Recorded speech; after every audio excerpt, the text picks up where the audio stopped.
The school day went kind of slow for me, and kind of fast at the same time. I don't even remember what the teacher said or what I ate for lunch. All I could really think about was the dream I had.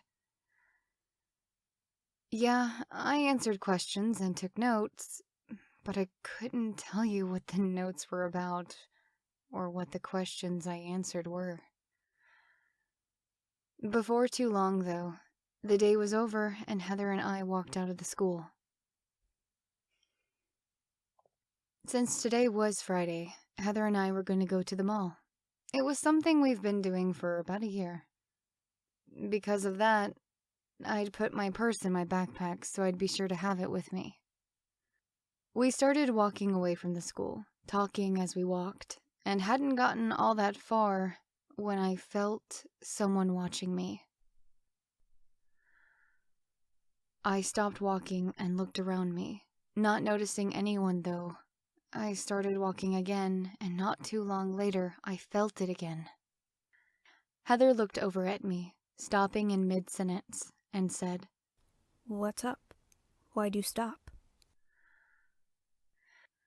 I kept looking around me as I said, I feel like someone's watching me. Heather looked around then said, "I don't see anybody." I know, I don't either, I just... Heather put her hand on my shoulder, then said, "I told you not to let that dream get to you. Look what's happening." I sighed, then said, yeah, maybe I am just... I kept walking along with Heather.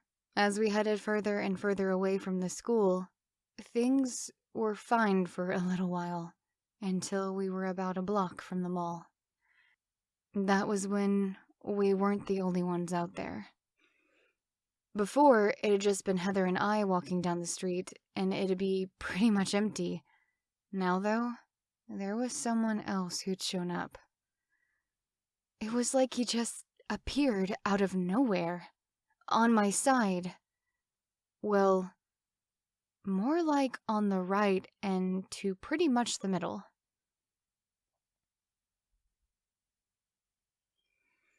I jumped when I noticed him, almost running into him.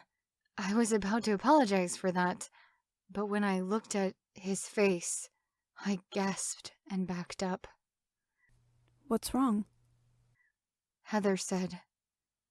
I was shocked, scared, and yet glad to see him. This man that was in my dream, but was now standing right in front of me. How is this possible? He smiled at me and chuckled, then said, "There is no need to be so dramatic, Alina. You know that I will always find you and that I will always protect you." He moved closer to me, and when he was much closer to me, he touched my cheek and stroked my hair a little as he said, "My love, why do you seem so afraid of me? You were never surprised to see me, and you have always been extremely happy to be around me." It took me a little bit, but I finally was able to move back and say, No, you can't. I am not Alina. My name is Kaylee. I didn't admit I felt like I knew him. Heather, who had been trying to figure out all this and hadn't been sure what to say or do at all, piped up and said, "Yeah, she's really not who you think she is.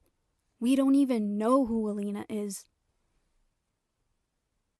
He didn't look over at Heather, but frowned and said, "Who did this to you?